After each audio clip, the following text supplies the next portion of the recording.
And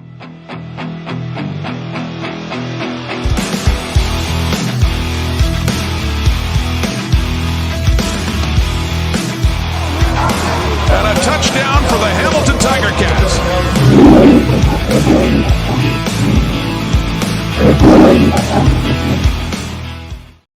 Hey all, Rick here from Hamilton Sports Central for a Week 5 preview. We're going to show the depth charts on both teams, and we're going to look at game notes first. So let's take a look at the game notes before we dive into... Actually, you know what? Let's do game notes first. So Nick Arbuckle is 1-3 against Hamilton, whereas Bo is 15-2. Toronto's points for is 6 out of 9 teams at 22.5, whereas Hamilton is 28 points, so it's fourth.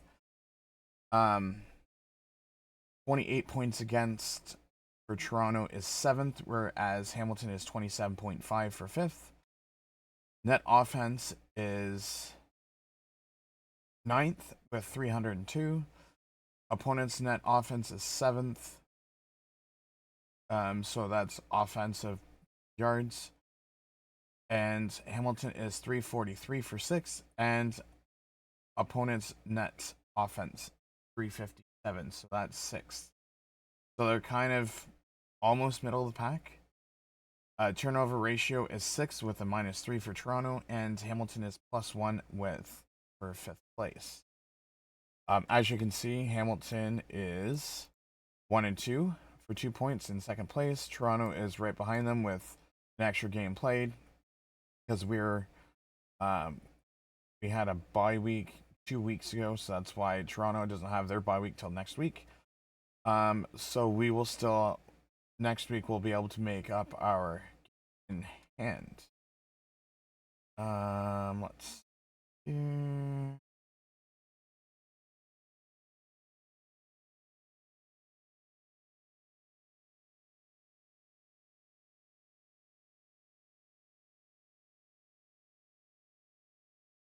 Okay, so this is talking about the 2 100-yard plays, same CFL game, with Derek Slywicka accomplished something unique. The first player to ever have a 100-plus yard touchdown return in both defense and kick return in the same game. So the previous people that were able to do it, Larry Hybra, Edmonton, back in 75, he had a kickoff and a field goal miss. Earl Winfield, Hamilton, September 5th of 88, punt and kickoff, 2 of them. Brashear Livingston, Toronto, August 24th of 05, punt and field goal miss. Chris Rainey, BC, September 18th, 2015, kickoff punt kickoff twice. And then Derek Slywicka for last week. To place those 5 accomplishments in historic content, here is a total number of 100-yard plays in league history, converting from 1954 to 2025. A total has reached 280, including 2 that were 100-plus yards, but players sharing in return via lateral. Okay, so we have rush of 100 plus 8, receptions of 100 plus 55, punt returns 100 plus 36, kickoff returns 100 plus 56, field goal miss returns 71, interceptions 100 plus 46, fumble returns 100 plus, for a total of 280 plays. Big increase in big plays, plus 44%. On offense, explosive plays, our gains are way up in 2025. Through 4 weeks, there were just 50 long runs and pass compared to 72 so far, and that's 4.5 per game. That's up notable 44%. 15 different starting quarterbacks, 61% of offensive plays, Clubs have had to turn their depth charts for replacement passers in 2025. They've stepped up, and the league-wide passing ratio remains solid at 93.2. 15 different quarterbacks have made at least one start, 6 above the minimum of 9 through 16 games. Team's number one quarterback has been available for just 61% of the offensive plays. Leading after the third quarter, 16-0. All okay. All notes. In 2025, 16 games have been won, with the team leading after the third quarter, a perfect 16-0 record. In 2024, teams up to 15 minutes to play went 6-1-14 and 2 with an 8.805 win percentage. That meant 14 comebacks went after just behind through 3 quarters. We're going to skip ahead and go to team notes. Hamilton over Montreal. Ticats knocked off undefeated Montreal last week, handing them a 35-17 defeat.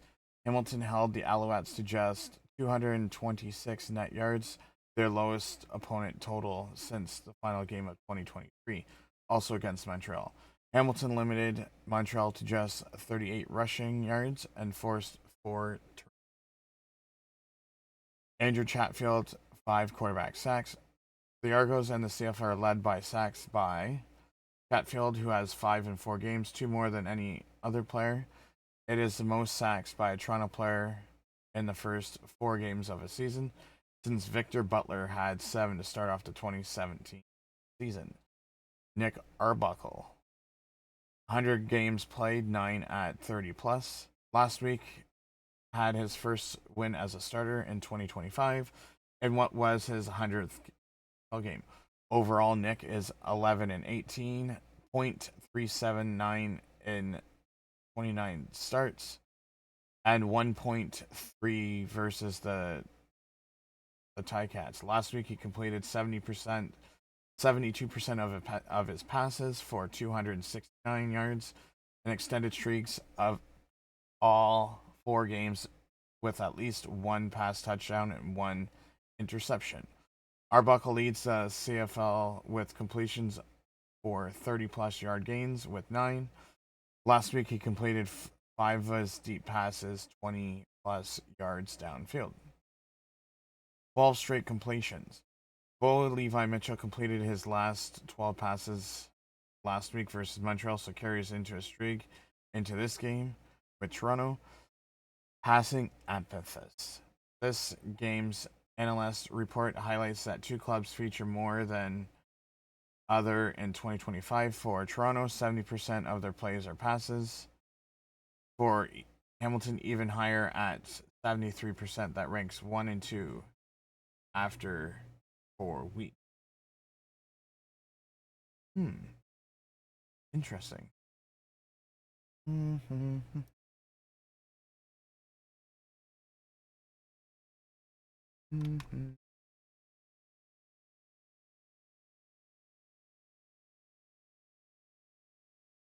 Levi Mitchell, 100 wins. Last week became the fastest QB to reach 100 wins, doing it in his 143rd career game, 6 faster than Ron Lancaster. Here's an updated list. He holds the 3rd highest win percentage in CFL history at .706. He has led Hamilton to win all 3 matchups versus Toronto and just needs 90 yards to reach 40,000 for his career. He trails Tracy Ham by just 624 yards for 10th all time. He is 15-2 versus Toronto for his career. So,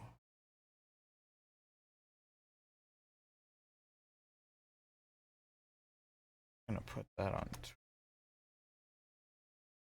Twitter.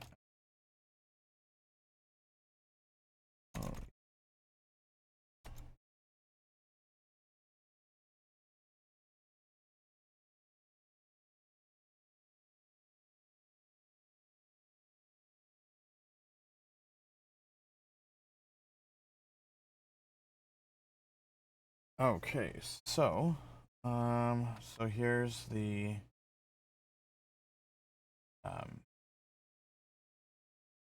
quickest. Bo Levi Mitchell, Ron Lancaster, Tracy Ham, Matt Dunnigan. Career quarterback win percentage. Dave Dickinson was next one to us. Argos red zone defense last week. Toronto stopped stopped 3 out of Ottawa's 4 trips to the red zone. Argos opponents have scored on just 5 of their 11 chances for sub 50%.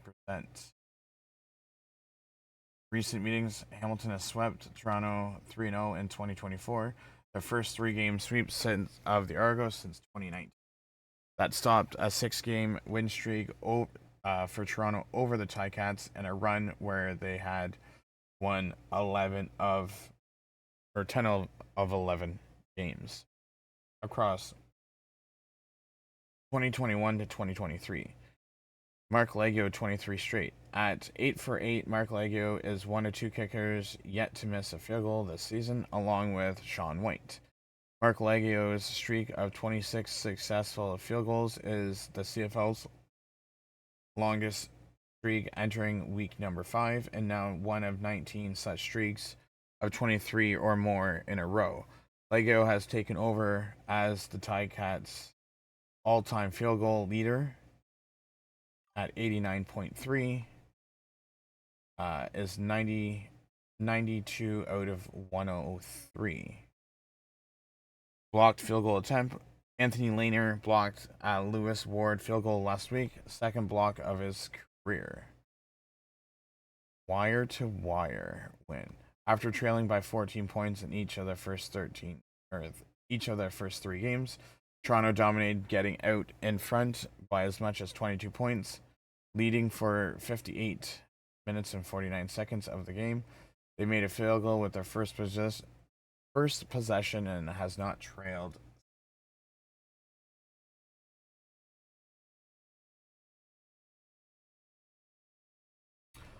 Scott Milanovic has a record of 3-0 against the Argos, his former club, as a result of a season sweep in 2024. Kevin Mittal has a great run of his late with 17 catches for 188 yards in his last 3 games. That total includes 3 clutch grabs for second down conversion and his first touchdown of 2025. C2 leader Toronto leads the CFL in both 2-point converts and makes going a perfect 3 for 3, 1 rush and 2 passes. Turnover battle. Argos had a great game last week, winning the turnover battle, going +2 versus Ottawa. That improved their season mark to -3 after a slow start. Tim Waite made a season-high 9 receptions versus Montreal last week, matched his highest total since an 11-catch game August 20th of.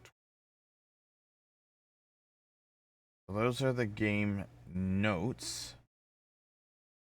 And these are just stats. So we won't worry about that. But let's go look at the depth chart. So we're going to start with Toronto side. Actually, we'll start with Hamilton because Hamilton's the home team. So we have at the left wide receiver, we have Kenny Lawler with White and Isaiah Wooden Sr. Offensive line, we have Bordner, Revenberg, Woodmansey, Demlin Duguay, Dobson, and Barrow, with Bridges at the right wide receiver position, Giovanni Robertson and Antoine Milanovic Litre as the fullback/tight end, Bo Levi Mitchell, Taylor Powell, and Frost as the 3 quarterbacks. Augustine starting as running back as of right now, with Greg Bell as a game time decision. Tyler Chernowski and Brandon O'Leary Orange at the slot back, with joining them is Keandre Smith. On defense, we have Julian Hauser and Isaiah Bagna on the left side of the defensive line. Miles Fox and Mario Kendricks as the defensive tackle, and Casey Sales as the other defensive tackle, with Garbutt and Hubert on the right defensive end. We have Jamal Peters at the left corner. Beside him is Dustin Talbert at the left halfback. Free safety is Stavros Katratonis Pennebaker making his season debut, and Patrick Burke Jr. As the third backup, or his second backup, I should say, which he'll be playing special teams. You also have to the right of him Deshaun Amos, who's making his first start in the season against his former club. And then you have Jonathan Moxley and Benani, who was drafted this year. That was a backup free safety to Katratonis last week. He's now backup right cornerback. Will linebacker, we have Ray Wilburn, Brian Cole, and Kyle Fisher. Middle linebacker, we have Devin Verasek, Brian Baker, and Hoyt. And Dozier is the Sam linebacker. Mark Legio is the kicker, with Gordon White as the long snapper, Nick Constantino as our punter, and Isaiah Wooden as our kick return and punt return.